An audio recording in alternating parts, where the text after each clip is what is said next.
Um,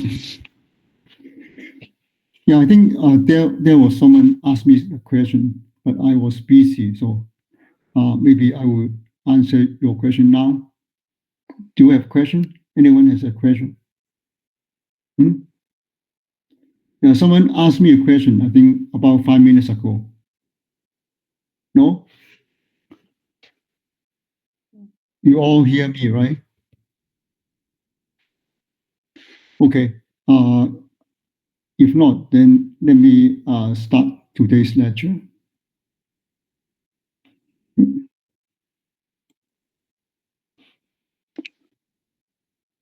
Okay.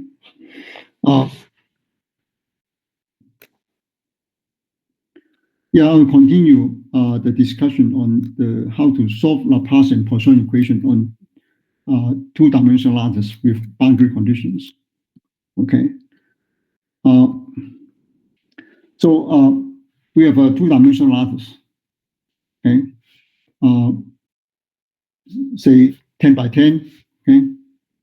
And then now I impose the boundary condition on this lattice. Okay. Yeah. Say on the top is 1. Okay. Other sides are 0. Okay. So let's go back to the Laplace Poisson equation. Okay. Yeah. So I think this I already talked about this last time. This Laplacian phi, okay, turns into this finite difference operator d phi. Okay. So the solving the Poisson equation amounts to solving this linear equation. Okay. With this d is a linear operator which corresponds to the Laplacian operator. Okay.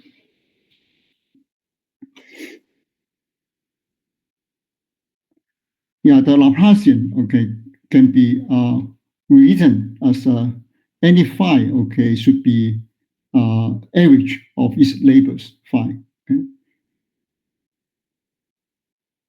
So this phi xy equal to this sum of the labels potential and then divided by 4. Okay.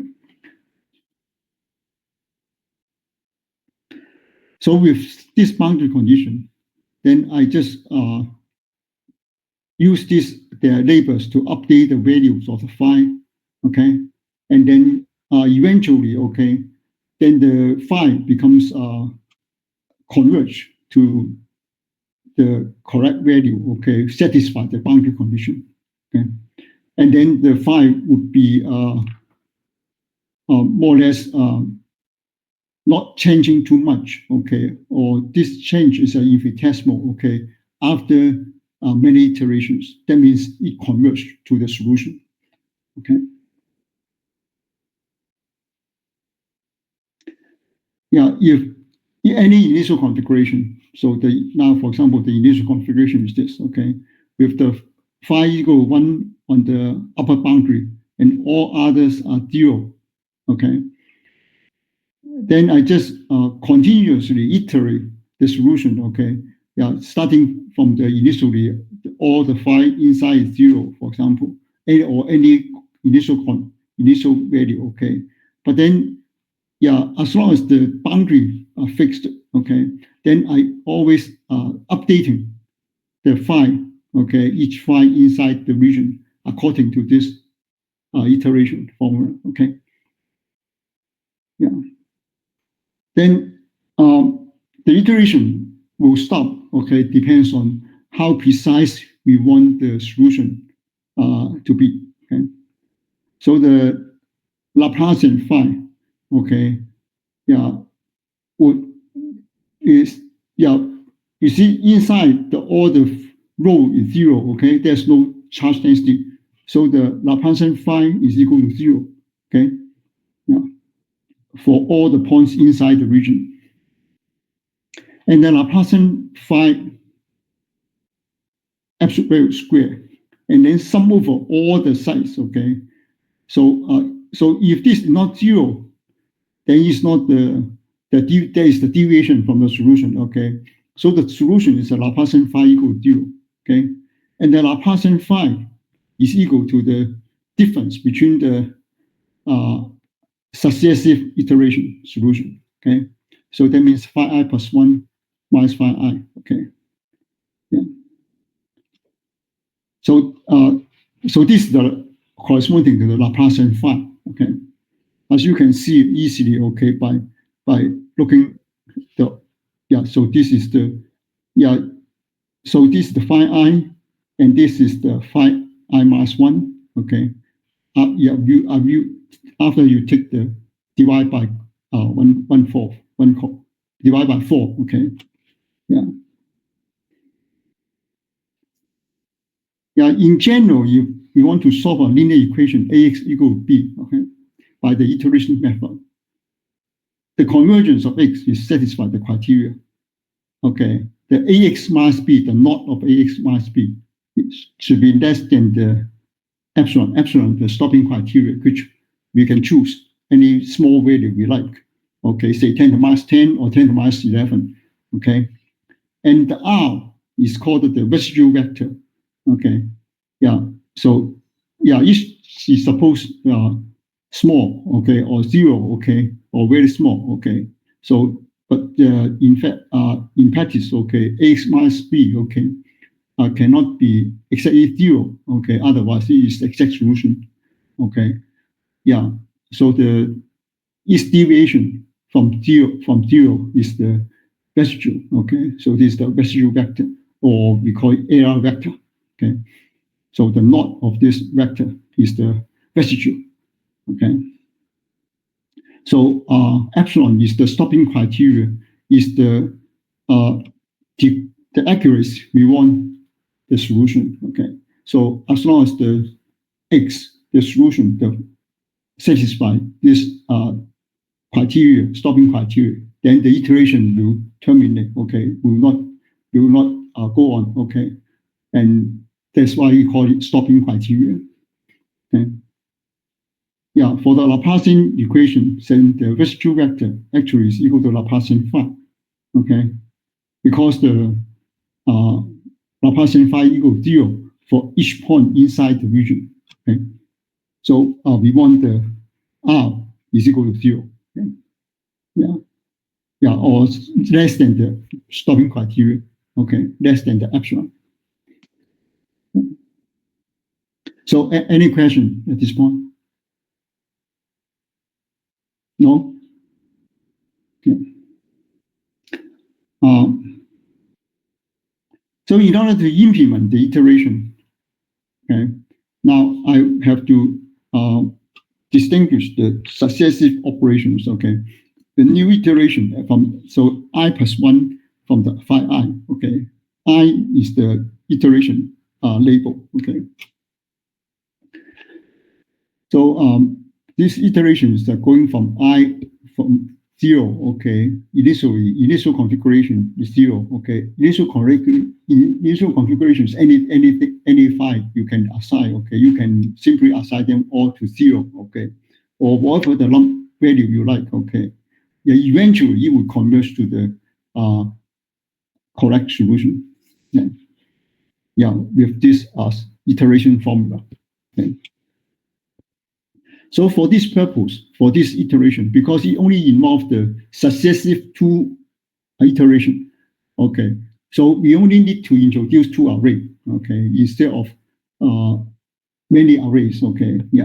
Each array store each I. No, you don't need this, okay. You only need 2 arrays because only 2 successive iterations are involved in this iteration, okay. So I only need 2 arrays, and I call this phi O and phi new, okay. And then switch these two, the role of these 2 phi, okay, by logical flat, okay.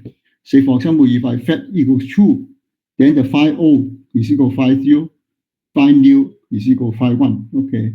So phi new is I plus 1, okay.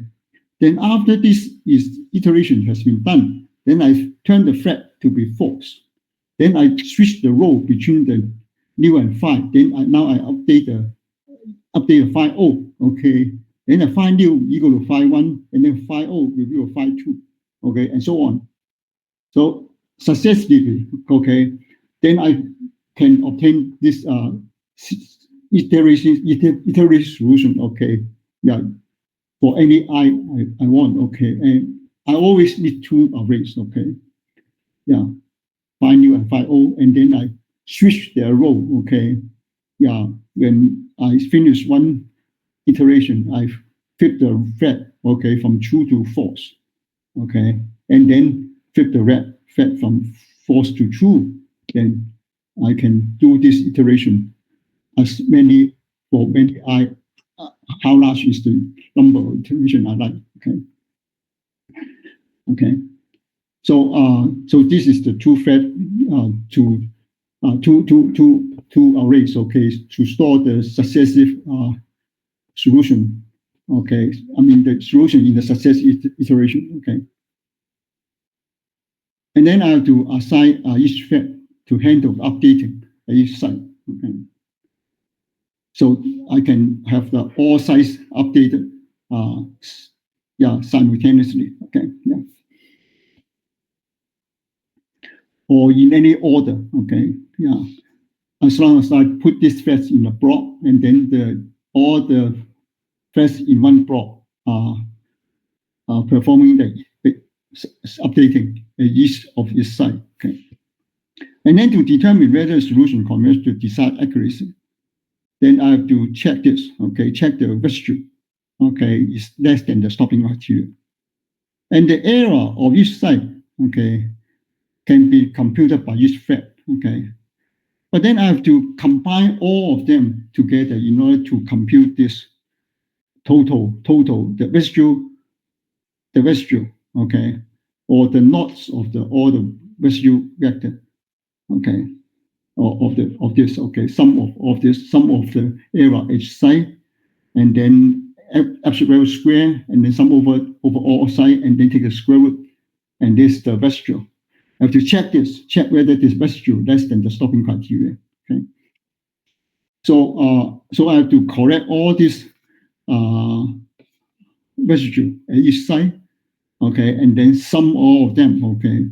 So I have to use the parallel reduction, okay, to obtain the partial sum of each block, okay, and then pass all the partial sums to the CPU and let the CPU to compute the sum of all errors or all blocks, okay. So yeah, and then yeah, this sample code is here, okay, yeah, in the okay, yeah. It was the Laplace equation. And how about the Poisson equation? Okay, the Poisson equation, I have the charge density, okay, here. And then this charge density can be continuous function or discrete function, okay, or just point charges or continuous charge distribution, okay. So if it's only a point charge, then this point charge is can be written as this Q. Suppose I have the point charge at the x0, y0, okay, and then the density, okay, will be represented by this direct delta function, okay. And on the lattice, okay, I can represent the direct delta function, okay, by this Kronecker delta divided by A, okay. So in the limit A equal to 0, there is a continuous limit. Then this Kronecker delta function, okay, will become the direct delta function, okay. So when x equal to x0, then this is the after integrate over the dx, then it's 1. Okay. So similarly for this one, yeah, if x equal to x0, then this 1 over a, and then integrate over all sides, sum over all sides, okay, then I would cancel this factor a, and then I get a 1. Okay. So you can see this direct delta function is the continuum limit of the Kronecker delta function divided by 8. And similarly for the direct delta function in Y. Okay. So the only difference between the Laplace equation of a Laplace equation and the Poisson equation, okay, with a charge density rho, okay, is only this term here, okay, for the point charge, okay, is this. Okay? And then I can write the equation phi x, okay, is the updated by is the average of its labels, and then having this come from the location at the location of the point charge, then I have to add this term, okay, that means minus q at the site, okay, x0, y0, okay. Otherwise, for other sites, okay, then this term has no contribution at all. Okay? So, so this is the how you can see how you can solve the Poisson equation. Okay, yeah, using the same iterative method. Okay, this is the Jacobi method. Okay. Jacobi algorithm. Okay.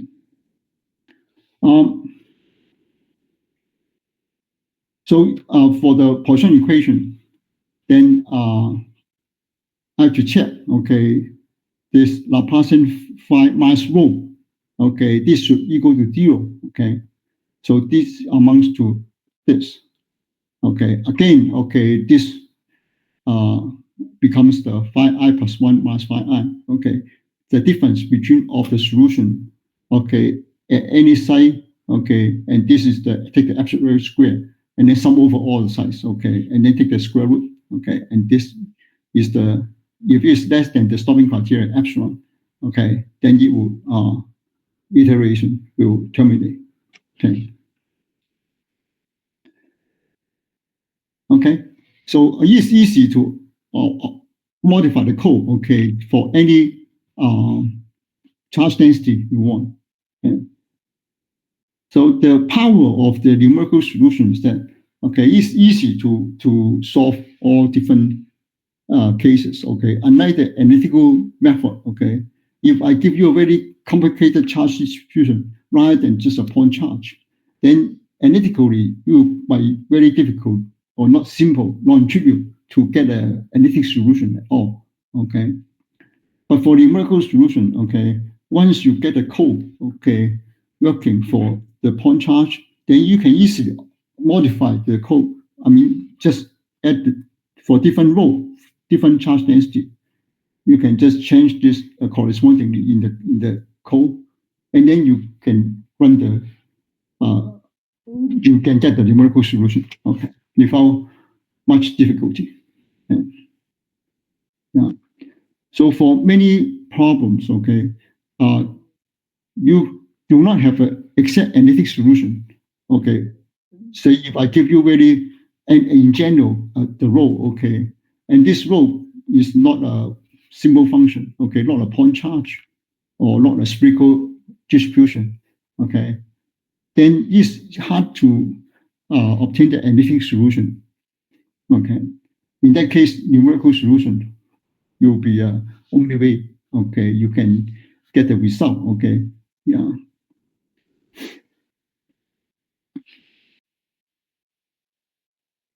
Okay, for the code, okay, let me go to the, say this is the, for the CPU code, okay, and then I will go to the GPU code first, yeah, later, okay. So for the, say initially, this lattice, okay, declare this nx and ny, the net lattice size index in y direction, okay. Then I need the array of the size, okay, nx times ny times size of the flow, okay, if the phi, okay, is in the single position, okay, for example, yeah. Otherwise, you want double, then this you have to replace the flow by double, and then here all replace the by double, okay. So I have to locate two arrays. One is the phi new, and then this phi o. So H means this two is arrays in the CPU in the host, okay, H. And then first initialize these two array, initialize all the 5 to 0, okay? So memory set, okay, HO to 0, and then H new to 0, okay? And then this is the size. So yeah, of this array, okay? Yeah. So that means this is just the give you say how many bytes, okay? Yeah, yeah. And then I impose the boundary condition. Yeah, remember the boundary condition is the at the top of the square, okay, is 1. All other boundaries is 0, okay? So so I have to initialize the top boundary to be 1, okay? So the top boundary is the ny, okay? Equal to I mean y is equal to ny, okay? So so it's ny minus 1, okay, actually, okay, yeah. So because from 0 to ny minus 1, yeah. So that is all the x along that at that height, okay, is equal to 1, okay.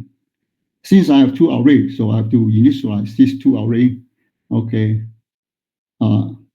satisfy the boundary condition on the top of the region, okay, top boundary of the region. And then I have to set the error, and this error is something arbitrary, okay. That was because that error will be updated successfully, okay. So for the initial iteration to start, okay, then I have to set something bigger than the stopping criteria, epsilon, okay. And epsilon is a very small number, say 10 to minus 10 or 10 to minus 11. That was the stopping criteria, okay. So I need initially I just put the error bigger than the stopping criteria, okay. And then initialize the iteration number, okay, to 0. And also set this flat, okay, logical variable, okay, Boolean variable, okay, volatile, okay, to be true, okay, yeah. And then this top, left, right, bottom, okay, is the value of the file, okay, just the labels of each side, okay. So the double is the difference, okay. You will see, okay. So if the error bigger than the stopping criteria, and also the iteration less than the maximum iteration allowed, okay. And these two parameters are set in the code, okay, which can be changed, okay. So if flat is equal to 1, okay, so that means I have to update the file new from the file old, okay, yeah. So first, I have to check whether this site, okay, this large site is in the at the boundary or not, okay. So first, I'll check whether x equal to 0 or x equal to n minus 1, okay. So this is the left boundary, okay. This is the right boundary, okay. This is the bottom boundary, and this is the top boundary, okay. If this site is on the boundary, then do nothing, not doing anything, okay. Do nothing to the boundaries, okay. If not, okay, if this site is not at a boundary, okay, then I will update this site, okay. So I have to get this site index, okay. Yeah, it's computed, okay, from this x and y coordinate. And then I get the site number for each x minus 1, okay, yeah. And then the x plus 1. So x minus 1 is the the side of the bottom. Okay. Let's see. No. There's the right. Okay. Yeah. There's the right left. There's should be left. Okay. Yeah. And then x plus 1 is the right. Okay. And then the y minus 1 is the bottom. Y plus 1 is the top. Okay. So this is the side index of these labels of the side. Okay. Remember this the xy coordinate of the side is x and y. Okay. So we just compute the x minus 1, okay, minus 1, and this plus 1. And then since y, okay, you have to change the nx, okay, minus nx, and then plus nx. Okay. So I get this index for these labels. Okay. And then obtain the value of the phi of the O, okay, or at this size, okay, at this yn1, xn1, x plus 1, x plus 1, y plus 1, okay. So that corresponds to the bottom, left, right, and the top, okay, values, okay. Yeah, these labels. And then add all of them and then divide by 4. That means times 125. So update the value of the phi at the site by these labels. Okay. And then get the difference between this h new and ho. Okay. So that is the phi I plus 1 minus phi I. Okay. And then take this square, okay, difference square, and then add this to the accumulated error residue, okay, error, okay. So initially error was initialized to 0. So all this accumulate. So all after you go through all size, okay, inside this boundary, okay, then you get the residue square, okay. So at the end, I have to take the square root, okay, to see whether it's less than the stopping criteria. And then if it satisfies the stopping criteria, then you will terminate the iteration. Okay. Yeah. So else, that means if the threat, okay, because yeah, if the threat is true, okay, if threat is false, okay, then I have to update the phi O, okay, from the phi new, okay. So after all this iteration, okay, this is the same, similar to the one as before, but except it interchange the role of the new and O, okay. So after one of the iteration, okay, then I flip the flag, okay, and I flip, yeah, if it's true, then it becomes false. If it's false, then become true, okay. Then it would, yeah, updating the H5 or HO alternatively, okay, and then they corresponding to I and I plus 1 and successively, so on, okay. And then the error is the R, okay, the square root of this R, okay. That means this is the getting the residue, okay. So entire code is in the location here, okay. Now I can go to the code here, yeah. Let me switch to the different screen.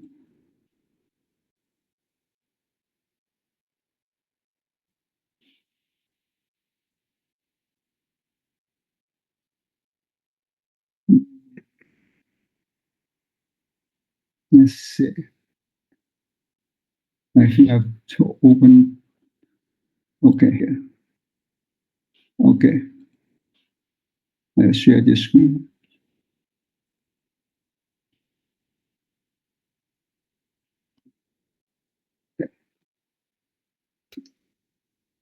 Let me go to the CPU code.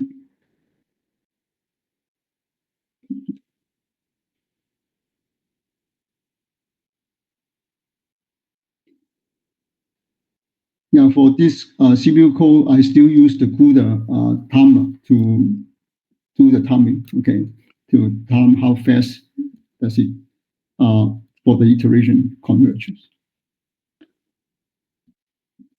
So here I set the maximum iteration to be about 1 million. Okay, yeah, this is a good is necessary to impose the maximum iteration. Otherwise, okay, if there's any bug in your code or the problem or size is too large, it takes too long to converge, then yeah, it may not make sense, okay, at all. Yeah, so most likely, okay, yeah, your code has some bugs, and then you takes forever, okay, and it never converges to the solution. And then, yeah, so it's good to have a maximum iteration to exit the code, the, the iteration, okay. So the stopping criteria epsilon is 10 to minus 10, okay. So this number, you can set it to smaller. If it says smaller, then it takes more iteration to converge to the solution, satisfy the stopping criteria, okay. Yeah. This smaller, and then you get a more accurate solution. Yeah.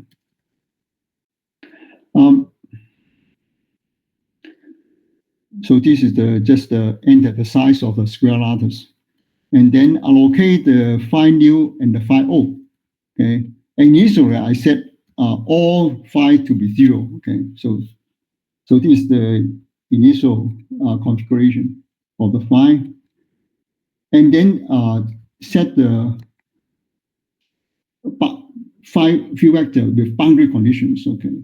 So now the boundary condition is the boundary at the top boundary. Okay, the phi is 1. Okay, so I have to set them to be 1. Okay, so that means the y, okay, equal to the n minus 1. Okay.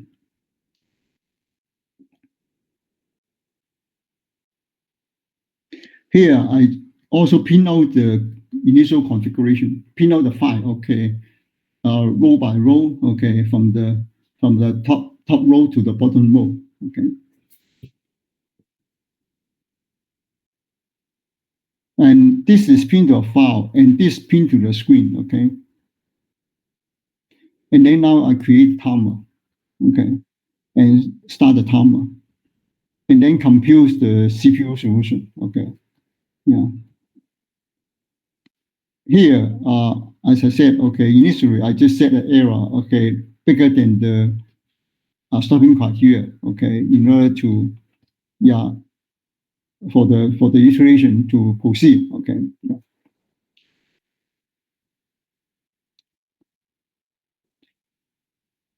Yeah. Here, you see, I always, yeah, we set this error to be 0, okay? Yeah, because this is an accumulator, okay? There's some of the errors at each site, okay? Yeah. So at the top boundary or at the boundary, okay, this at the 4 boundaries, okay, it does nothing, okay? No need to changes any of these field variables because they are fixed. And else, okay, then we do the updating, okay?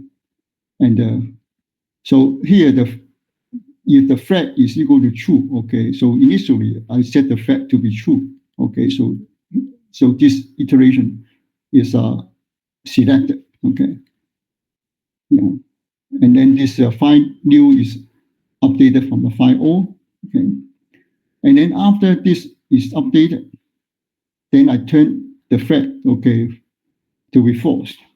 So the next iteration, okay, yeah, so I add the iteration number, increase the iteration number, and then get the error, okay? And then you will check the error, whether the error is less than the stopping criteria. Okay, if it's bigger, then I will proceed to iteration, okay? And since the flag has been set to the false, then you go to this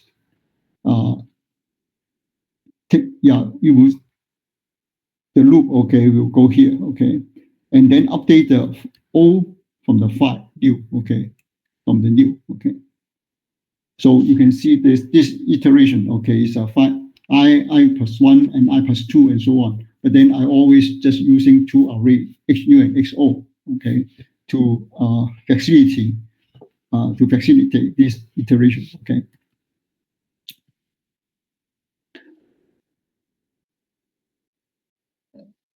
So at the end, okay, when the error is less than the stopping criteria, okay, when error is less than the epsilon, okay, and then the while loop, okay, you exit that means the iteration will terminate, okay, and then the pin out the error and also the total iterations, and then stop the timer, and then compute how much time it takes for the iteration to converge, okay, and the processing time, and compute how many gigaflops and so on, and then finally destroy the timer, and then pin out the solution file, okay. So there's the yeah here again row by row, okay, from the top row to the bottom row, and then pin out to the screen too, okay, and finally feed the arrays, okay. So this is the CPU code, okay. Yeah, let me make clean and then make again.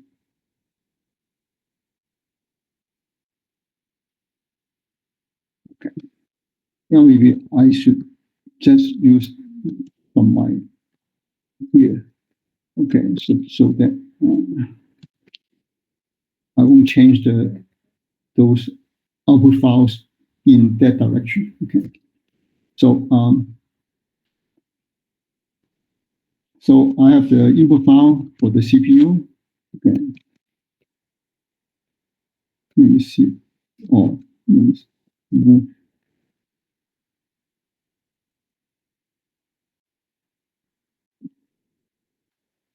Okay.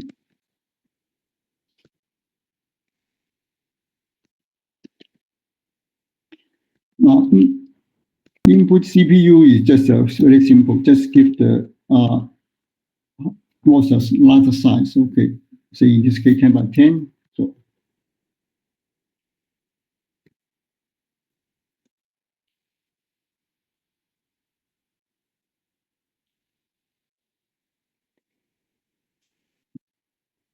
output.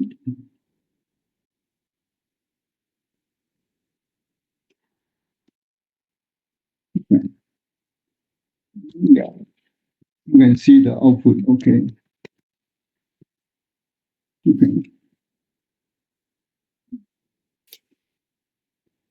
Yeah, processing time is 0 because it's so takes so less. Yeah, because it's very small numbers. Okay, almost takes no time. Okay, so the total iteration is only 256. Okay, yeah, initial field configuration. You see, the top at the top. Okay, is 1 at the top boundary is 1. All other boundaries is 0, and initially all the fields here. Okay, initial configuration of the inner region is 0. Okay. Now, at the end, okay, after it converge, then you can see, okay, the boundary is the same as before, but then all the field inside in the interior region is changed. Okay. You can see, okay, from the 1 to 0, and then it is decreasing. Okay. It's decreasing. Okay. From 1 to 0. Okay. And the left and right both are at 0. Okay. So it should be the phi should be symmetrical, okay, by symmetry, okay. So it has a left-right symmetry, okay. You see, now you can see this the phi here and the phi here is the same, okay. So it has a left-right symmetry, okay. And then the largest value of phi is at the center here, okay. You can see is the 0 here and it's 0 here, okay. So it must be so Yeah, and then has the symmetry. So the only way you can get a solution is this uh, those in the middle, okay, is the maximum, okay, okay, at the same y, at the same y, okay, okay.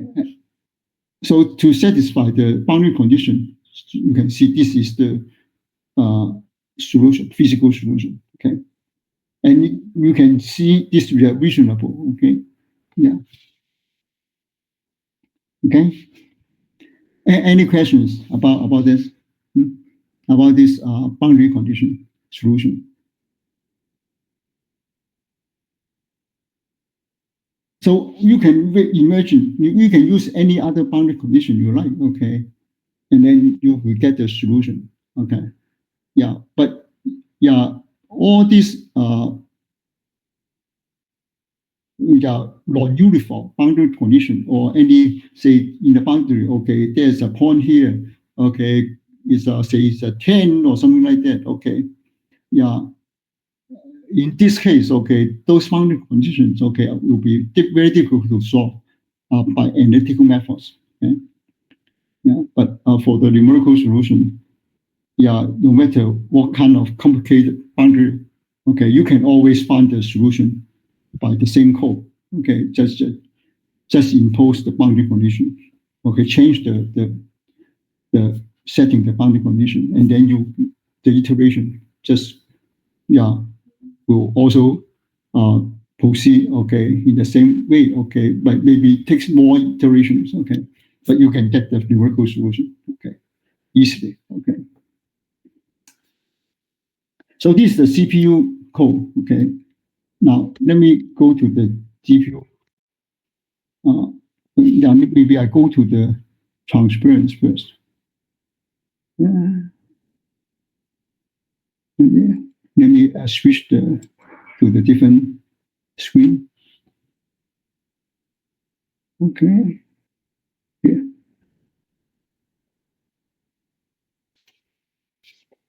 Okay.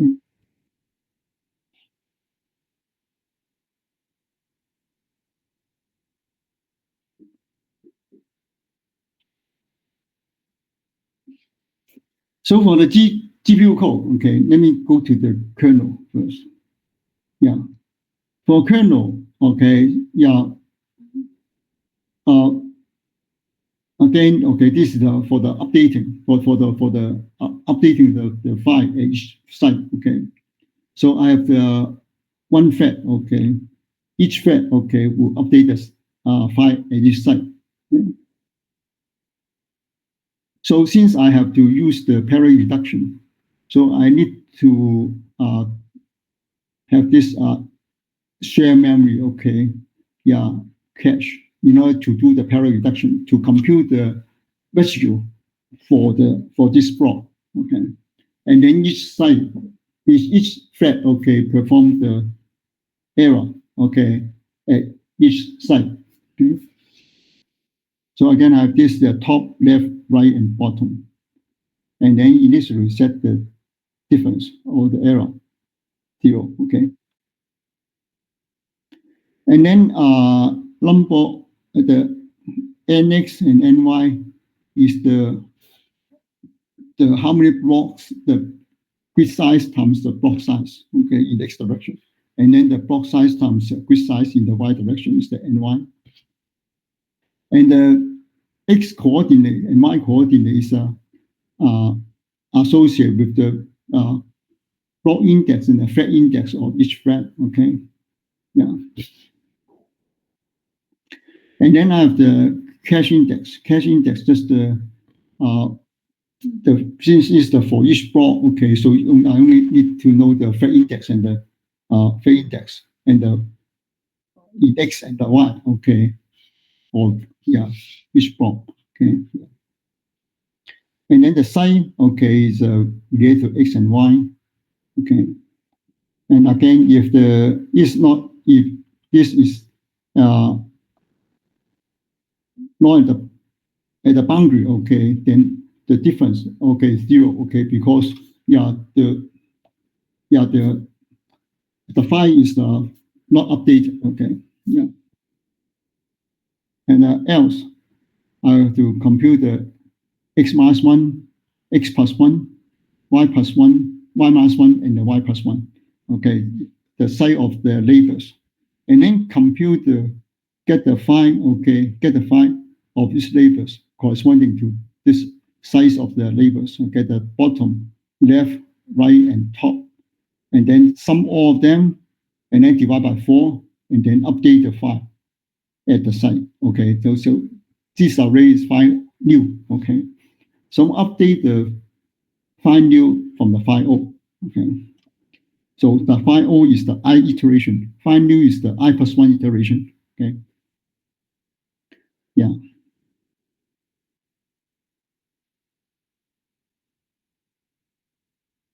Now, if the yeah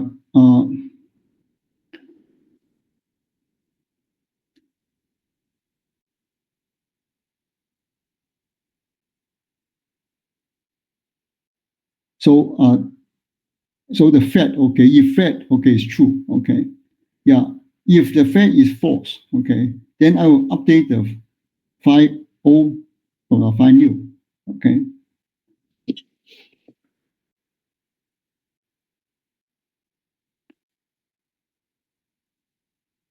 And then I get so the difference, okay, is the residue, okay. So because I always have the difference between the phi new and phi o, so yeah, and then take the absolute value or take the difference square, okay.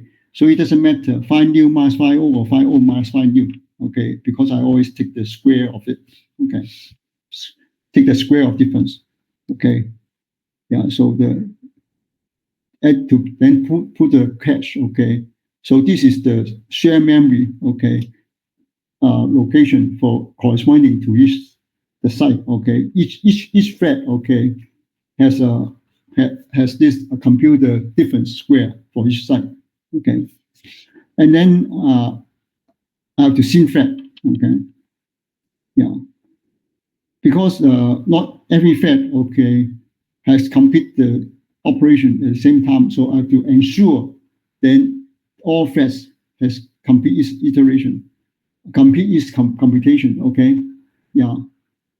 Before I correct all the uh, out or different square, okay, of all threads, okay, to do the parallel reduction. Okay, so after the syn thread, that means all the uh, cache or the shared memory, okay, has stored the different square. Then I start to perform the parallel reduction. So this parallel reduction is just same as before, okay, the same code, okay, yeah. So after that, then I transfer the sum of each block, okay, yeah, yeah, to this C, okay, yeah. Okay. So this is cache 0, okay, is it has stores the sum of all the partial difference error square of each side, okay, is at the cache 0 here. And then I save this to this device memory, okay, from the share memory object block to the device memory, okay, yeah. So this only has the block index. Each block, okay, yeah, have save it to the C, okay, with this block index. And then for the main code, okay, is similar as before. Yeah, again, I have to declare the size of the shared memory, okay, equal to the size, the number of blocks, okay. Yeah, so this is the tx times ty times size of block. Okay, so this is the size of the block, okay. So that is the how many threads, okay, of in this block, okay. So this is the size of shared memory in each block. So if the error bigger than epsilon or stopping criteria or the iteration less than maximum, then you would proceed the iteration. Okay, proceed the iteration. Okay, so this Laplacian is this kernel. Okay, so this kernel Laplacian. Okay, yeah. So I have to declare the how many blocks, and then the in discrete, and how many threads in the block, and then the size of the share memory for each block. Okay. And then DO, D new, and then the DC and the thread. Okay. So I have to copy the DC. Okay, DC is the you store the all the residue of each block. Okay, to the host. Okay, to the HC. Okay, in the CPU. Okay, copy it. Okay, and then some of all of them. Okay, some of all of this HC. Okay, that means the sum of the all size, the absolute value square of the residue vectors. Okay, okay, and then that's the get the residue. Okay, and then take the square root of it. Okay, okay, and then change the iteration by 1. Okay, add +1 iteration is increased by 1, and then change the thread from true to false or from false to true. Okay, and so on. So this is in the CPU code in the main. Okay, so it controls the when the iteration stops. Okay, when you satisfy the criteria. Okay, stopping criteria, then you stop. Okay, and the kernel here. Okay, is for a GPU to do the computation. Okay, to do the updating at each site. Okay. Okay. So let me go to the GPU code. Yeah. So you switch the terminal.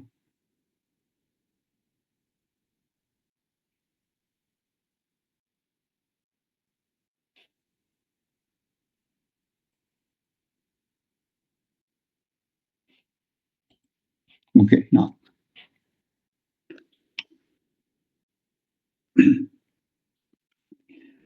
So there's the Laplace CU. Okay.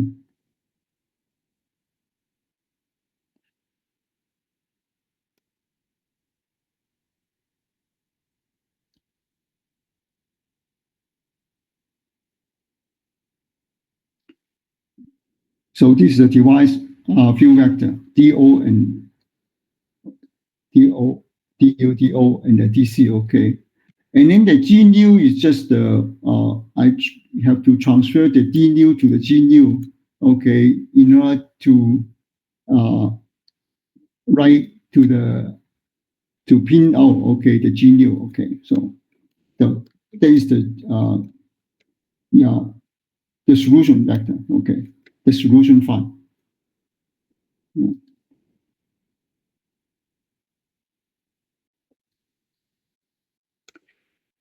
So you can see again. Okay, I set the maximum iteration. Okay, to be 10. This is the 10 million. Okay, yeah. And then stopping criteria is 10 to minus 10. Okay. So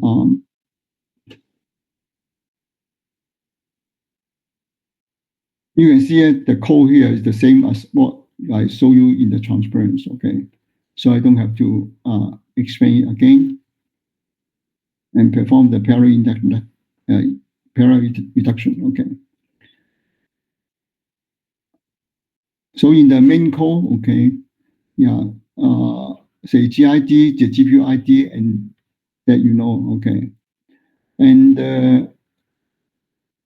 yeah.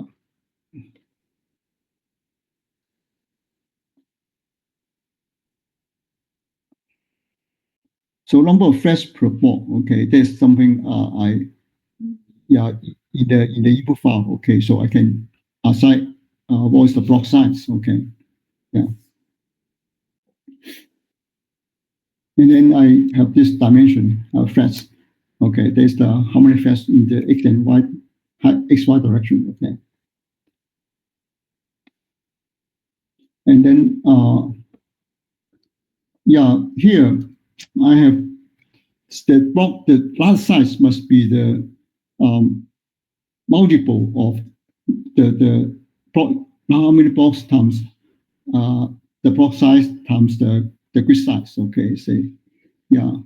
So the bx is how many blocks? Okay, nx over tx. Okay, this has to be integer. If it's not, then yeah, this problem yeah is I mean yeah we cannot use this to solve the problem. Okay, yeah, yeah, because yeah, unlike the case of say vector addition, and then I can have the vector size. Okay, uh, not the multiple of the block size. Okay, but for this case, okay, uh, you might have you see it doesn't make sense. Okay, to have the say a region. Okay, yeah, and the pawns, some of the size are not updated. Okay, at all. Okay, so yeah, you see, in this case, it's hard to distinguish the boundary or not. Okay, so of course, one can still do it. Okay, but yeah, I think yeah, it would be is better. Okay, to have this the number of blocks times the number of the threads of block. Okay, in each direction. Okay, the same is same as the nx. Okay, yeah. So that means the nx is always yeah uh, here always divisible by the tx, the block sizes in this direction. Okay, yeah. So if bx times tx is not equal to nx, then the yeah block size index is incorrect. Okay, so that means you cannot just use any block size you like. Okay, you have to choose the block size such that okay the grid size okay is also an integer. Okay, yeah. So similarly for the y direction. Yeah. And then the px, okay, number of blocks, okay, that means the how many blocks, okay, in x direction and how many blocks in the y direction. And that's the grid size, okay. So this is the limit of the grid size is 64K for a two-dimensional grid, okay. Yeah. So after that, then I have to declare the grid size. That means how many blocks in x and how many blocks in y, okay. So, and then I can choose whether I only compute the solution with the CPU, GPU, or both. Okay, both CPU and GPU.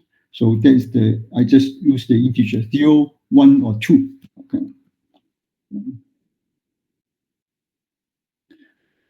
Then I allocate the field vectors. Okay, H5 in the host memory. Okay. Yeah. And SB is the shared memory, the size of shared memory for each block.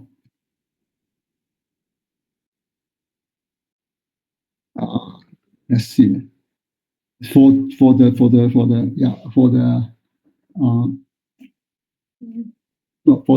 is for the how many blocks. Okay, yeah, right. Then. So bx times by is the times that's the how many blocks. Okay, yeah. And the SM is different. Okay, SM share memory is the block size, how many threads in one block. Okay. So initially I initialize all the phi to be 0. Okay, and then I impose the boundary condition. Okay, that is the phi at the top boundary to be 1. Okay. And then I write the initial file, okay, to a file, okay. So and yeah, so it's pinned to a file, okay. And I comment out the terminal output, okay, because yeah, when the data become large, then yeah, it's no, it's hard to see all of them, okay, so it's better just comment on this.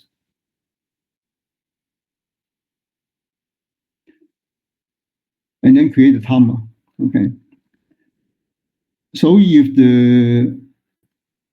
these two equal to 1 or 2, that means in both cases, I have to use the GPU. Then I do this. So this part is for the GPU to compute. Okay. So start the timer, and then allocate the D new, DO, and the DC. Okay. Yeah. And then copy the H new to D new, HO, and DO. Okay. And then stop the timer. Okay. So this to time the time, how much time to copy the input data, okay, to the GPU,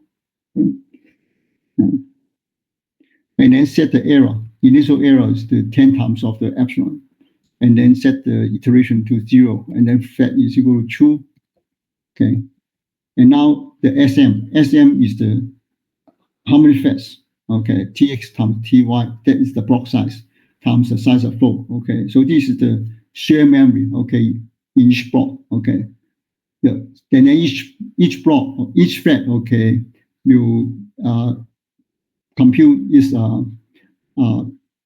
different square of the error, okay, at this side, okay, and yeah, and save it to the shared memory such that all other threads can in this block can access this data, okay, to do the parallel reduction. And then now I go to then use the Laplacian, this GPU kernel, okay, to perform the updating of the file H side, and then copy all the different square, okay, yeah, from DC to HC, okay. So it contains all the different square of each block, okay, yeah, and then from here, yeah, I sum of all the partial sums of each block, okay, yeah, to get the total sum of the different square of all size, okay, and then take the square root, then this get the residue, okay? And then increase the iteration by 1, and then toggle the thread, okay, from true to false or from false to true.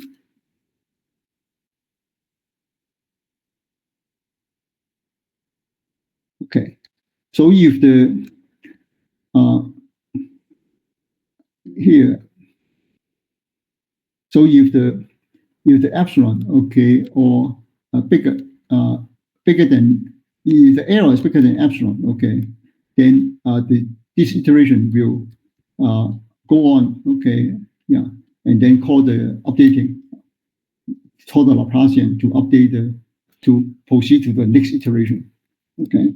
So after many iterations, okay, then the error is less than the epsilon, then it will exceed this loop, okay, and then the pinout, okay.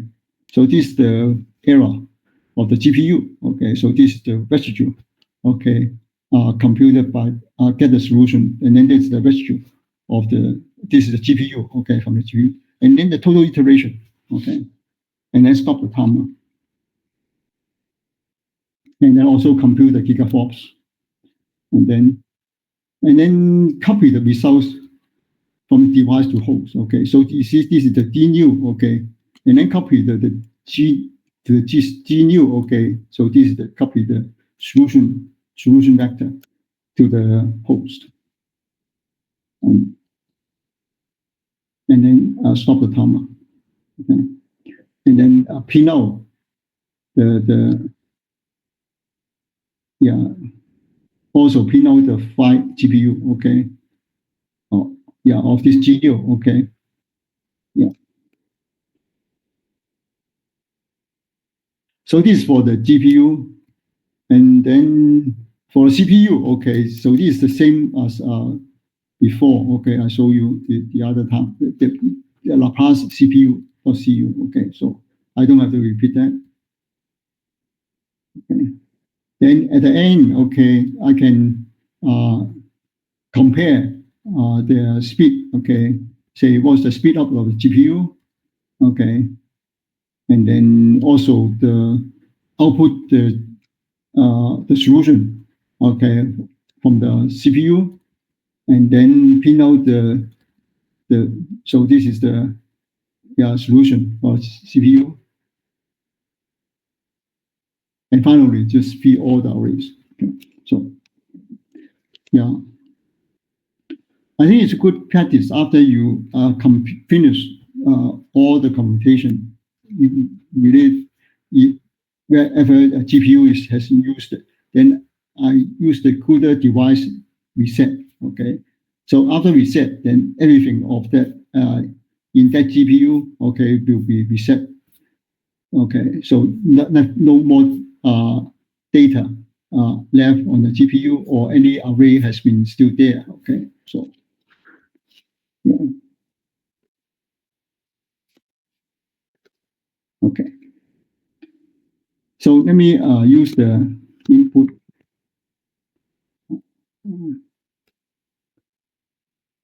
say, smallest 16. Okay. So this is 16 by 16. Okay. And again, I have to use the GPU ID, this device number, to be assigned by the condo. Okay. And block size is 16 by 16. So I have to choose the block size such that, okay, 16 can be divided, okay, by this, the block size, okay. So I choose 4, okay. So block size is a 4 by 4, okay. So that means 16 threads, okay.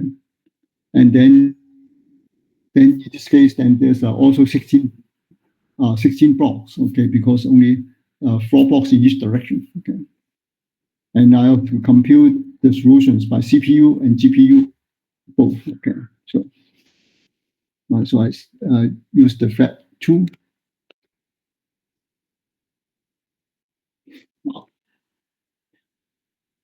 So there's a CMD file, okay.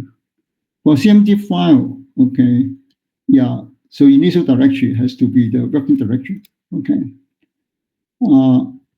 So I just select this line, okay. You see, if I have a different input, then I just select another line, okay. So this is the reason why I have this, there's so many line here, and then I just comment out this line, and then select the other line, then I will perform another computation, okay. So this is the input 16 and output 16. So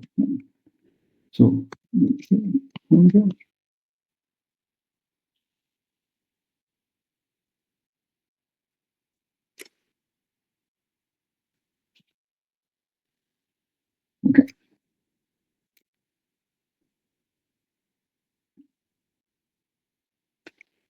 Yeah, Gondo always here is take some time to initialize and then start. But this is a very fast fast computations. So yeah, done. Okay. So here you can see, okay, 16. Yeah. Okay. So you can see the CPU, okay, yeah, takes 676 iterations to converge to 10 to the minus 10, okay. And gigaflops, okay, you don't worry about the gigaflop at this moment because it's a very small problem, okay. So the processing time is about 12 milliseconds, okay. And for the CPU, okay, yeah, again, okay, yeah, you see is 676 iterations, okay. But then the time is 0.37 millisecond. So the GPU is slower, okay. Yeah. Well, yeah.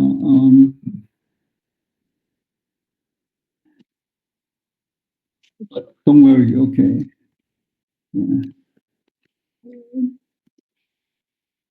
Here, let me see.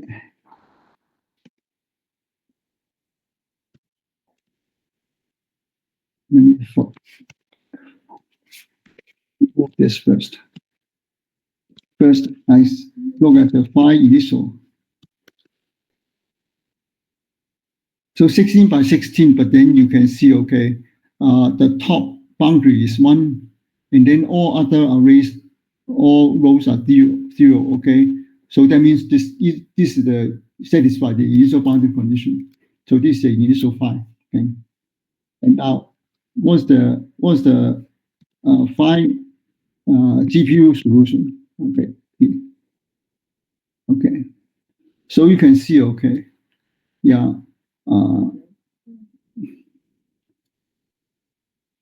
First, okay, yeah, it's a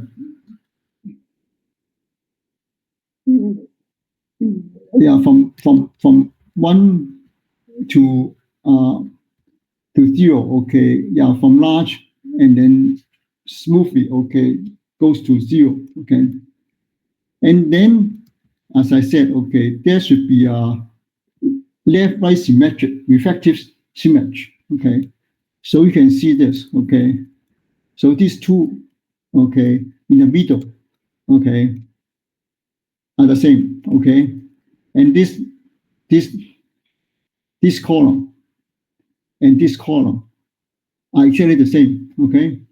So you see, it satisfies the symmetry, okay? And you know this is the correct, okay? And again, okay, for this one, 495.4, and this is this row is actually the same as this row, okay? So it satisfies this left right symmetry, okay, or vective symmetry, okay. And similarly for the CPU, okay, the same, okay. Now we can check whether they are different, okay. So at least up to the 2 decimal place, okay, at each point, but okay. If we output the more points, I mean the fraction, okay, more decimal places, okay, then we can see they still will agree, okay.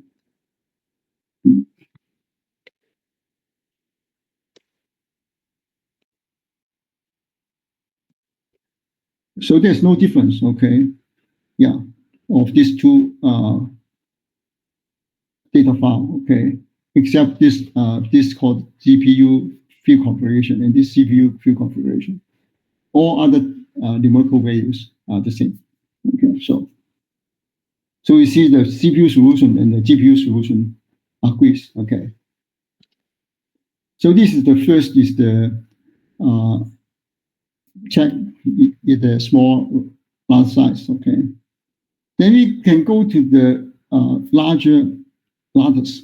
Okay, to see how it goes. Okay, yeah, I can repeat this submission of jobs. Okay, but takes time, and you can look at the output. Okay, let me go to output. Okay, of the say increasing the ladder size from 16 to 64. Okay, so this is the output file. Okay, so this is the run I just have performed before just 1 hour before the class. Okay, so you can see. Okay, for 64. Okay, yeah, 64 by 64. The GPU, okay, is still slower than the CPU, okay? And the total number of iteration are the same, of course, okay? Yeah, and then the error, the virtual vector, okay, is still, they are the same, okay, yeah. And less than 10 to minus 10, of course. Yeah. Yeah, after 9,745 iterations, okay. Yeah. And the processing time for GPU, okay, yeah, is this 129 milliseconds. Now you can see the input time for the GPU is just 0.1 millisecond. And then the output time for the GPU is 0.1 millisecond. You can see this I/O time, okay, is negligible compared to the processing time. That means this is for a computation, performing the iterations, okay? So this is a more computation intensive, okay? So the I/O doesn't really negligible compared to the computation, okay?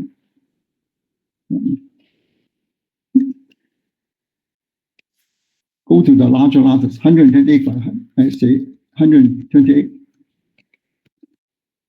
by 128, okay? And then you can see, okay. Yeah, the number of iterations takes more, okay, in order to converge 10 to the minus 10, okay? Yeah, and in this case, okay, because the lattice is getting larger, okay, so the difference at each side, okay, actually much smaller, okay. So it, yeah, at the end of the, yeah, so even though imposing the 10 to the minus 10, but actually is smaller than the 10 to the minus 10, okay. So according to here is just 0, okay, yeah. And the processing time is 600 milliseconds, okay.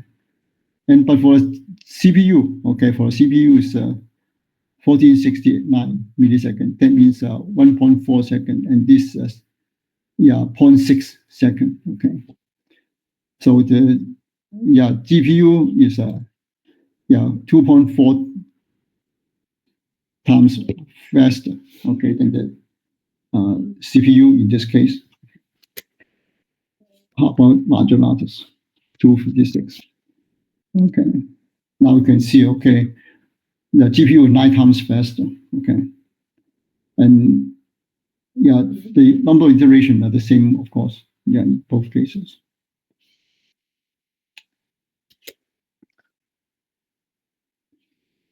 How about Minecraft? Okay, you see it 14 times.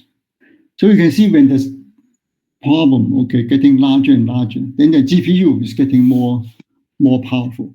Okay, so the GPU is yeah suitable for the computationally intensive jobs. Okay, yeah. And you can see this is the about 20 seconds. Okay, still doesn't take too much time, and for the CPU takes 29 milliseconds. Okay, so and I can go to a larger lattice, and then the GPU turns out to run faster. Okay, yeah, but in that case, yeah, CPU may take longer time. Okay, in order to yeah maybe 10 minutes or so. Okay, so I don't want to wait. Hit this one. Okay, is already say you see 6 by 60. Okay, so 5 minutes. Okay, so if I go to a larger lattice 10 to 24, okay, it might take more than 10 minutes. Okay, so yeah, you can try to have the CPU to do it. Okay, but then the job will takes longer time to complete. Okay, well, it doesn't matter. You fast. Okay, actually, yeah, even for half an hour. Okay, and you can see the speed up. Okay, GPU is for the larger lattice will get higher. Okay, yeah. So yeah, if I only using the GPU, then you can see. Okay, so for total time for the GPU is about 200 millisecond or so. Okay, 200 second or so. So yeah, 212 second. Okay. And then you can see the gigaflops. Okay, yeah, turns out to be yeah much this 38 and this 48 gigaflops. Okay, yeah, and speed up. Okay, for the CPU or GPU. Okay, would be say more than 2 times, maybe 2 times of this. Okay, yeah, yeah. I think I have the results for the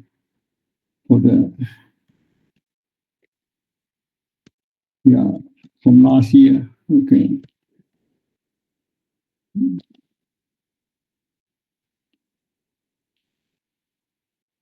For 1024. Okay.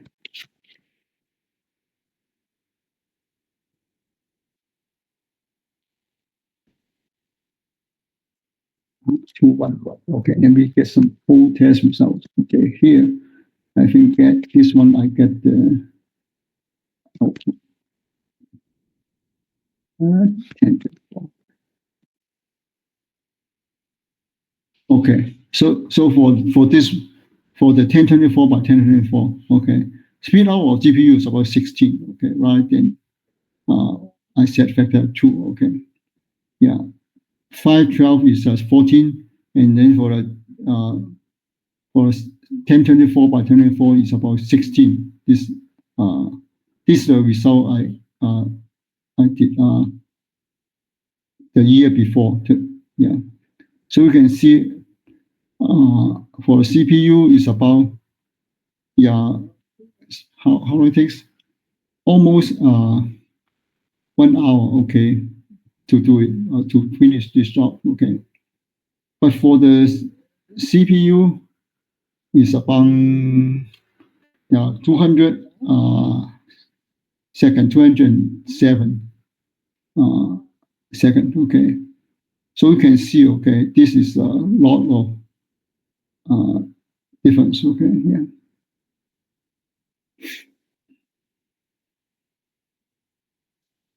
So in terms of gigaflops, you can see this 49 gigaflops, and then for CPU is about 3 gigaflops.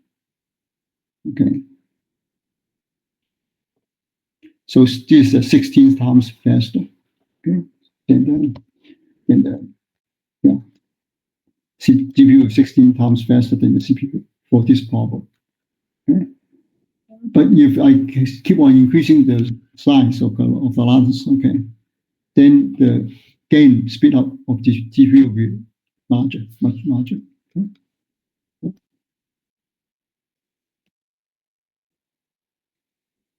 So any questions so far? No?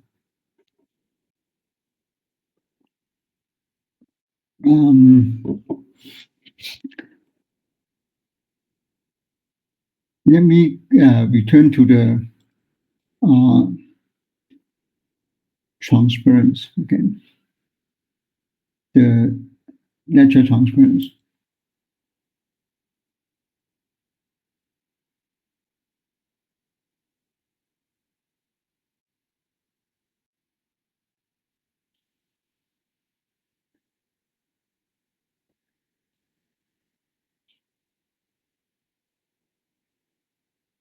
Yeah.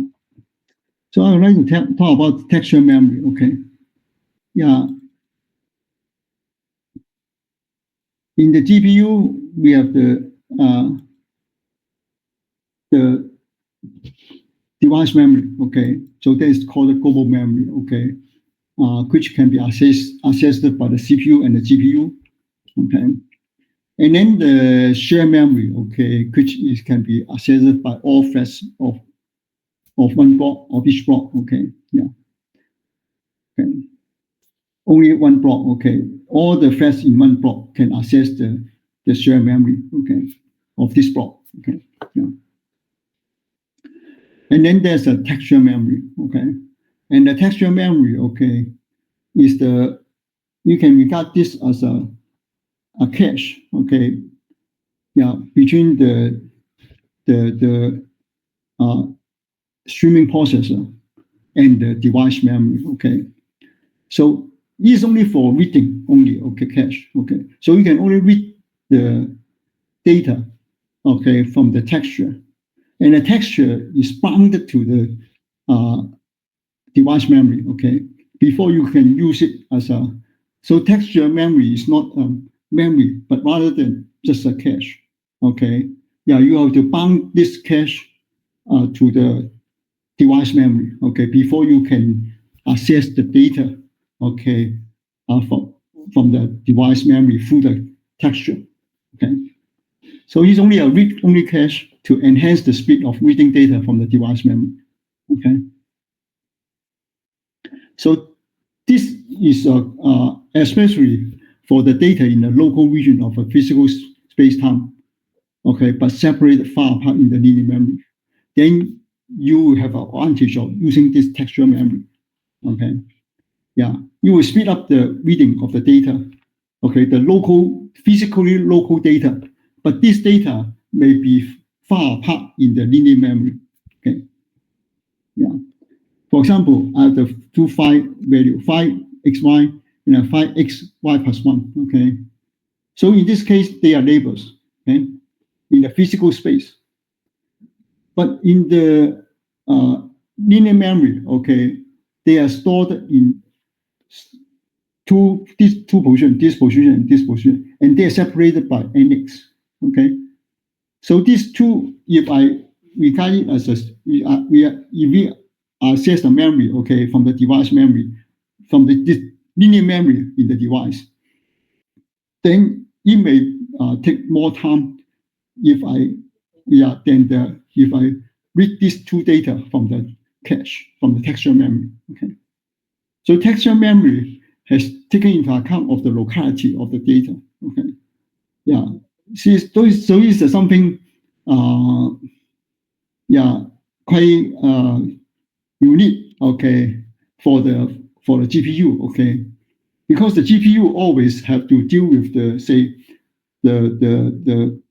picture. Okay, or the changes of the picture. Okay, of the physical data. I mean, with the physical locality. Okay, so they have this device is the textual memory. Okay, so with this textual memory, this cache, which take into account the locality, and that is very good for the physical physics simulation. Okay, yeah, since all physical laws are local in the space time. Okay, so and they are written in terms of partial differential equations. Okay, for example, Maxwell equation or Schrödinger equation. So textual memory useful for optimization CUDA codes in science and engineering. Okay, so whenever I want to assess this phi and this label, okay, phi xy and phi x, say for example, these labels. Okay, and yeah, if the lattice is very large, then they are really very far apart. Okay, and then if I assess it in the linear memory, then it takes a longer time to assess. Okay, but if I assess it through the texture, okay, then it will be much faster. Okay, so there's the usage of this texture memory. Okay, yeah, especially for the large lattice, and then for the locality in the large lattice. Okay, then this texture will be very fast, very useful. Okay, so in order to set up the texture memory, then I have to do this. Okay, yeah. So this is the declare these two texture for the array HO or DO or D new. Okay, so I call it TEO and TET new. Okay, so these two texture. Okay, and this two texture is for reading the data from the array new and the array O. Okay, yeah.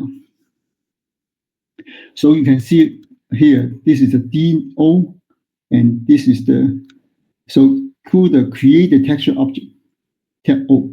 Okay, so TEO, okay, will bound to the DO. That means if I want to get the data from this array DO, then I can get the data through this texture. Okay. Okay, so this is the CUDA create texture object. Okay. Yeah. So you see this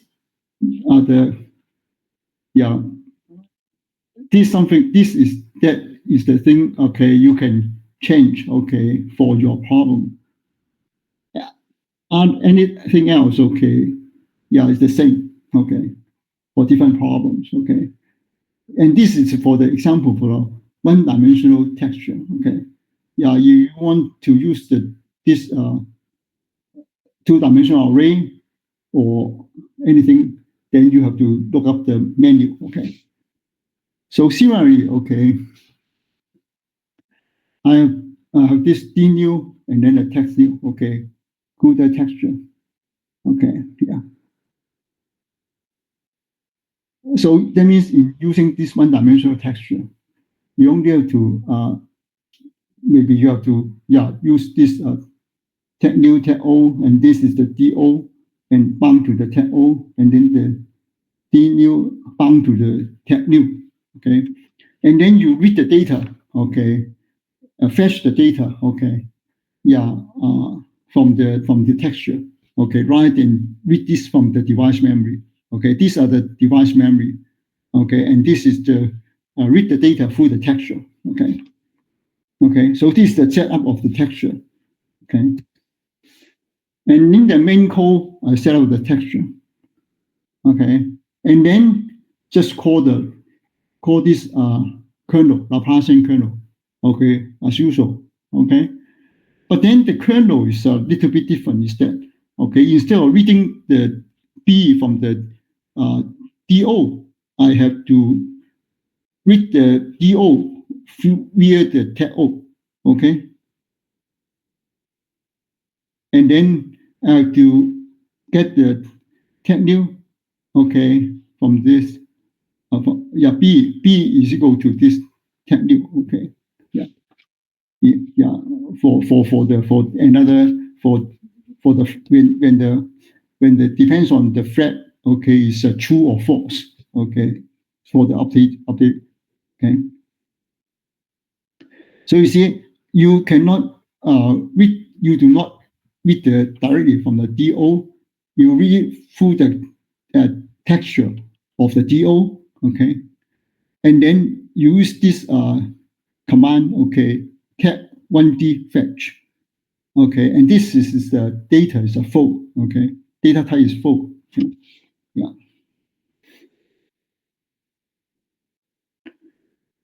Okay. Yeah.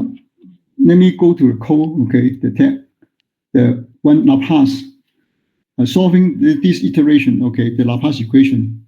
Okay, using the textual memory. Okay, rather than reading the DU and DO. Okay, from the device memory, but through the texture bound to these two array. Okay, the tag new and tag O. Okay. Now let me go to the code.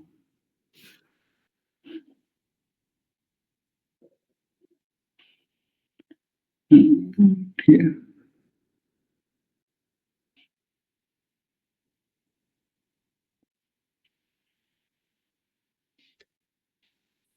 Okay. So tab .cu.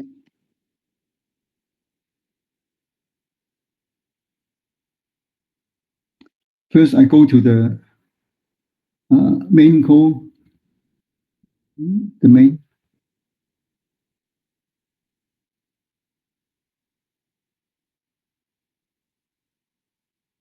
So this is the part to set up the texture. Okay, you see? Yeah, yeah,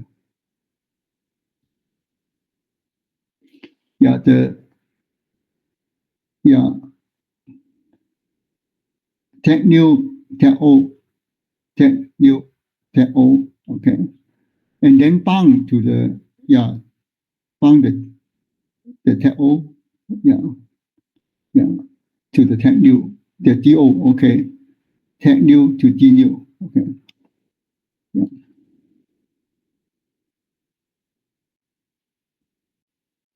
So after that, then you can read the data from the device memory, okay, through the texture. So here, everything else the same except the one set up the texture. After setting up the texture, then in the kernel, then you can read the data with the device memory, okay, through the tab. Okay. So instead of the B equal to DO of the YM minus YM1, Y minus 1, okay, then you have used the tab 1 defetch for tab O. Okay, so that means tab O is bound to the DO. Okay, so that means that you get this phi at the Y minus 1. Okay, there is Y minus 1. Okay, to the bottom. Okay, and then this get the DO from X M minus 1, X minus 1. Okay, and so on. So for the center, that means at the side. Okay, and then you have to see, okay, through the texture. Okay, and then update it. Okay, get this file new here. Okay, okay. You see, after you get this, then you update the value. Okay, go to the device memory. Okay, you put it to the file new. File new is the device memory. Okay, yeah. And if the flag equal to false, then I have to read it from the D new. Okay, D new again. I read it from the texture through the texture tab new. Okay, tab new is bound has been bound to the D new. Okay. So when the changes are, yeah, I mean that using how to use the texture here is quite simple. Okay, yeah. The only thing is to set up the texture, and then you just follow the same syntax. Okay, in the main. Okay, then everything else is the same. Okay, yeah. Performing the parallel reduction, and then check whether the error, okay, the residue, okay, is less than stopping right here. Then the stop, okay, terminate the iteration and so on. Okay.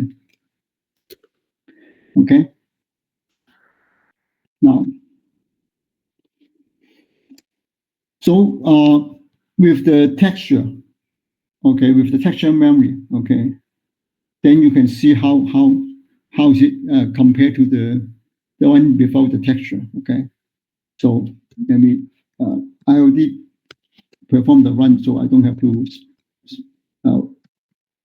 spend the time in reading. Okay, because for this 1024 might take about 6 minutes, or yeah. So this the texture. Okay, takes how much time? About 186 seconds. Okay, yeah, 3 minutes. Okay, more than 3 minutes. Okay, yeah. For the one without using texture, okay, you see. So you can see, okay, using texture, okay, reduce the time from 211 seconds to 186 seconds. That's a lot, right? Okay. Yeah. It's about 20%, right? Yeah. So yeah, less than 20%, but still almost 20%. Okay, yeah. So this is significant.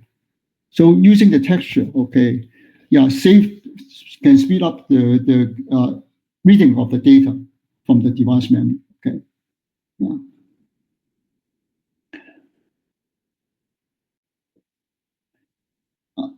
Yeah, you can see the all iterations thing, and then for the let me see.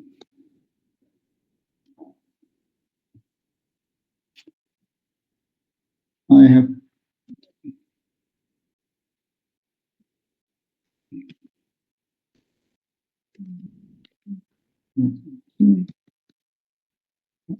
yeah.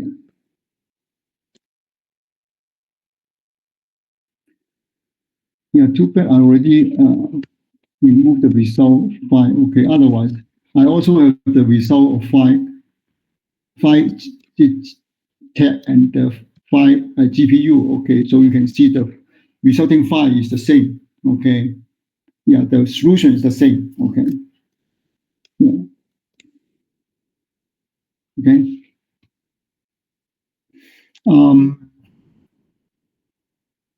Any questions about the solving the Laplace equation? Okay, with texture memory.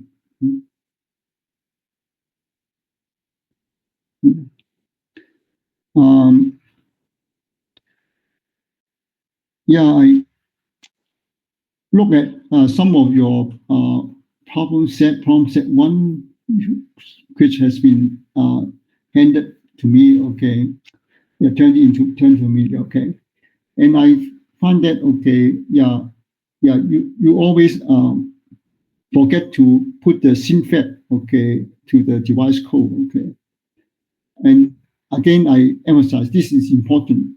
Okay, because if you don't syn all the FETs okay in each block, okay, then when you after you finish this one block calculation, okay, you think you already all FETs has been done, and then you proceed to do the parallel reduction, then it has a possibility you get a wrong answer. Okay. So so for the kernel, for the GPU kernel, okay, it's a good practice, okay, to put the SYNFET, okay, the barrier, okay, to weigh all, to make sure all FETs in the block has been complete its computation before it proceeds to the next step, okay, or to exit the kernel, okay. Yeah. Okay. Let me go to the transparency. Okay. Here. Here. Let's see. I have to return to a transparency first.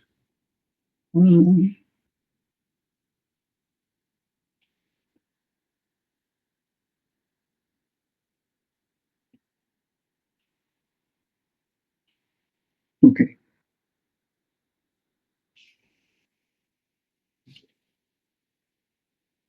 Okay. For the exact solution of Poisson equation 3D, okay, let me talk about most simplest case, okay. Say a point charge at the origin, okay, or at any point x0, y0, and d0, okay, at a position, okay. Yeah, say a point charge at x0, y0, and d0. Okay. So the charge density is the q times the irregular function, okay. And remember the Laplace, the Poisson equation comes from the Gauss law, okay? Divergent D equal to rho, okay? I know that you all learned the rho over epsilon zero, okay? Yeah, here I just use the, without the 1 over epsilon zero, okay? Or 1 over epsilon, okay? Yeah. Since E is the minus, Laplacian greater than 5, okay? So I can use the integrate divergence theorem, okay, integration over all the volume, okay, and then this will get the Q, to the charge Q, okay, and then this the divergent E integrate over the volume, okay, the entire volume can be written as a surface integral, okay, by the divergence theorem, okay. So this divergent E integral of the entire volume will be equal to the E, okay, the electric field of the surface integral, okay, E dot N of dA. dA is the any surface enclosing, this, and enclosing the Q, okay, yeah. So, so if I choose the E, the surface, okay, is a sphere, okay. So the volume is a sphere, and then with the center of the charge is Q, okay, yeah. Then the surface is 4 pi r squared, okay, yeah. So it's E times 4 pi r squared. And then the E, okay, is the same, is perpendicular to the normal vector of the surface. And then I get the magnitude is the same for all points on the surface. So by symmetry, okay, it's just the E times 4 pi r, okay. So E is the magnitude of the electric field on the surface at every point of the surface, spherical surface. So by symmetry, I have this, and then the E, okay, is just this, okay, is the same as the Q, okay. So you go Q over 4 pi r squared.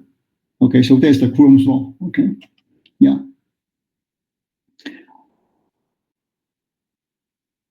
And to obtain the potential, I just do the by the definition. Okay, phi r1 minus phi r2 is equal to the integral from r1 to r2 E dot dr. Okay, and so E and R is the same direction. Okay, yeah. So the E, okay, is the Q over 4 pi r squared of the R of the unit vector. Okay, so R dot dr, so R hat dot dr is just the dr. Okay, so I get Q over 4 pi, and then dr over R. So I get this. Okay, dr over R squared. Okay, so I get this minus 1 over R2 plus 1 over R1. So if I set the reference point at infinity is equal to 0, then I get the phi is Q over 4 pi r. Okay, so this is the potential, okay, of a point charge, okay, at distance r, okay, from the point charge. Okay. So now, can I solve the phi as a distance? Okay, yeah, using the say the Jacobi iteration. Okay, yeah, on a box. Okay. So presumably, if the box is large enough, okay, and then the boundary of the box, okay, is say set to 0, okay, then I should get the solution very close to the Coulomb's law, okay, close, okay, because when R is very large, then the box, okay, it doesn't matter what's the shape of the box, okay, it does not matter too much, okay. And then you measure the potential along the diagonal, then you would get something quite close, and I mean close to the Coulomb's law, okay. So so this is the point set 3, okay. Let me go to that. Okay.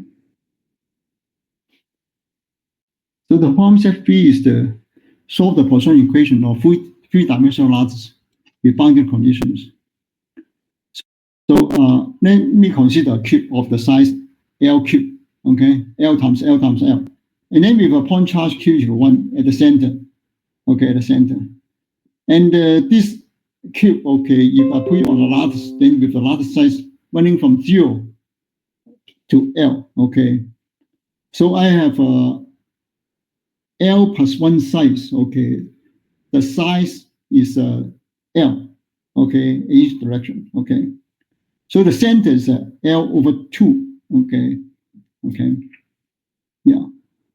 And then at the boundary, okay, at 0 and L, okay, if I put it to 0, the potential is 0, okay, on this entire surface, okay.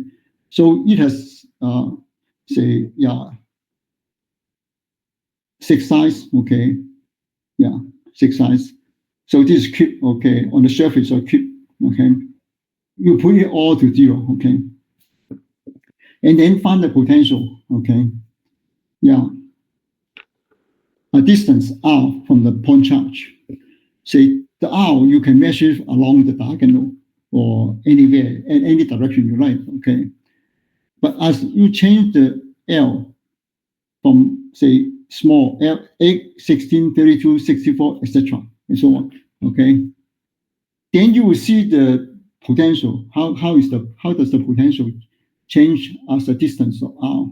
Okay, so you can check how is the potential opposed to Coulomb's law in the limit when L much greater than 1. That means when R is equal to infinity. Okay, so that's at the infinity. Okay, the Coulomb's law will give you the phi is 0. Okay, so that's the boundary condition. Okay, on the surface, or when this surface go to infinity. Okay, so this is the problem set 3. Okay, so that means you have to generalize the code from 2D to 3D. Okay, and then solve this Poisson equation with the point charge at 1/2 L, 1/2 L, 1/2 L, okay, at the center of the cube. Okay. Any questions? Yeah. Okay.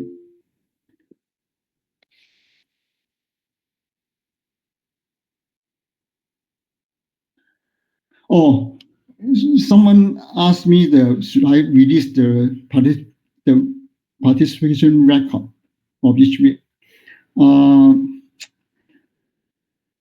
I think it's unnecessary. Okay, yeah, you don't have to check. Yeah, if you have question, you can ask me. Okay, yeah. Whether I think you when you sign in so far I see 75 people participate. Okay, but some of you may not participate the entire period. Okay, some has to leave earlier. Okay, yeah, that's okay. Yeah, so please don't worry about it. Okay, yeah, yeah. Any other questions? Yeah, no. Yeah, I still interested in one of the question some of you asked in the beginning before the start of the lecture. Are you still here? No, or you don't have the question anymore? Anyway, you have any question, just send me email, okay? Yeah, and I try to respond as fast as I could, okay? Sometimes I've been busy in something else, and maybe I was, yeah, I'm in travel, okay? So I could not read your email, okay? So, okay, anyway. Okay, let's conclude today's lecture, okay? Yeah. Okay, see you next time. Okay, bye-bye.